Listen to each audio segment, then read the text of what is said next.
ଅଛି ଗଲା ଆଜିର ଦିନରେ ଆଇନ କାନୁନ ନୀତି ନିୟମ କଣ କିଛି ମାନେ ନାହିଁ। ଯାହା ପାଖରେ ଟଙ୍କା ଅଛି ସେ ଆଇନকে କିଣି ନେଇଛି।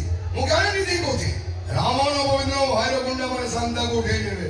ବେଦୀ ଉପରେ ଶାନ୍ତାକୁ ଭାଇ ବିବାହ କରିବେ। ସବାରିରେ ଘରକୁ ନେଇଯିବେ। ଶହ ଶହ ହଜାର ହଜାର ଲୋକଙ୍କୁ ଭୋଜି ଦେବେ। ତାର କେହି କିଛି କରିପାରିବେନି। କେହି କିଛି କରିପାରିବେନି ତାଙ୍କର।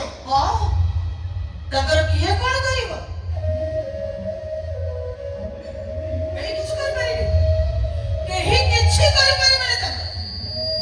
ଯୋଉ ଗାଁର ଟୋକା ମାନେ ନପୁଂସକ କିଏ କରିଯିବ ତାଙ୍କୁ ସାମ୍ନା କରିବ? ଯୋଉ ଗାଁର ଲୋକମାନେ ଭୀରୁ କାପୁରୁଷ କିଏ କରିଯିବ ତାଙ୍କୁ ସାମ୍ନା କରିବ? ଯୋଉ ଯେତେବେଳେ ଭାଇ ସାମ୍ନାରେ ତା ଭଉଣୀକୁ ଗୋଟେ ବୟସ୍କ ଲୋକ ବାହା ହବା ପାଇଁ ତାରିଖ ଦେଇଗଲା, ତା ଗାଲକୁ ଛୁଇଁ ଦେଇ ଚାଲିଗଲା। ଅଯଥା 6 ଫୁଟିଆ ଭାଇଟା ପଥର ମୂର୍ତ୍ତି ଭଳି ନିଶ୍ଚଳ ହେଇ ଠିଆ ହେଇଛି।